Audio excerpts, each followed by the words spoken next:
gbogbo àwa tá bá lọ́mọ university ẹ jọ̀ọ́ ẹ jẹ́ ká pè wọ́n ṣàkíyèsí. I watched this video on the internet. Ó dẹ̀ broke heart me. In one of our university, public university. Ọmọ yẹn ń wá ilé. Ó ń wá ilé tó súnmọ́ school.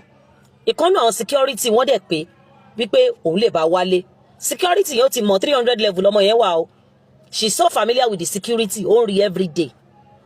But kò mọ̀ pé security yẹn kò mọ̀ pé èrò mi lò ní lọ́kàn sóhun. But ọmọ yìí ti sọ fáwọn òbí ẹ̀ lé pé security school àwọn ló fẹ́ lọ mọ́ òun mọ́ ilé mi tó bá òun rí nítòsí school. To cut the long story short, security yẹn ó dẹ̀ pé láàárọ̀ ọjọ́ yẹn pé òun ti bá rí lé. Ọmọ yìí dẹ̀ múra, ó dẹ̀ lọ bá.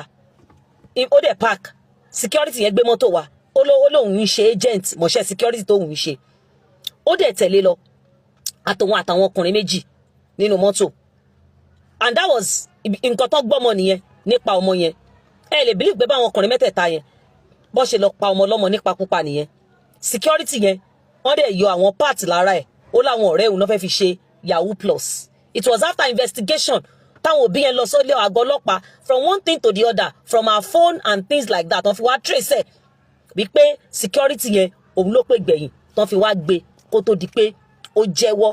Ìgbà tí mo gbọ́ story yẹn tí mo wo fídíò yẹn ó break out mi because ọmọ yóò rìnrìn kúrìn.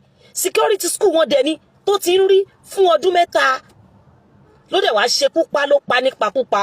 Ẹ jọ̀ọ́ ẹ jẹ́ ká bá àwọn ọmọ wa sọ̀rọ̀ pé tán bá máa rìnrìn kan àbí tán bá fẹ́ ṣe nǹkan kan kán fi tó wa létí torí pé ayé ti gbẹgẹ́ àti ẹ̀wà mẹ́ta fẹ́ trust mọ́ báyìí. Ààbò Ọlọ́run á dájú lórí wa á dájú lórí àwọn ọmọ wa. Àwọn ọmọ wa wọn mà ní ṣìrìn o. Ẹnu ẹ̀kọ́ ni wọ́n lọ wọn mà ní gbé òkú wọn ká wa mọ́lé o. Lórúkọ Jésù ẹrù tábíàmọ́ ò kí ń túwò wọn ní gbé ká èmi àti yín mọ́lé. Níyì ọdún tó wù ká lè lò láyé àtẹ̀mí àtẹ̀yìn a mà ní tọ́ka ibi tá a máa sin àwọn ọmọ yìí sí o. Àwọn ọmọ wa wọn ní tẹ́nítìkà wọn ní fàṣọ bòkà mọ́ra. Àwa náà o ìkà ò ní tẹ́nítì wá o. It shall be well with all of them and the Lord's protection will be firm over our children.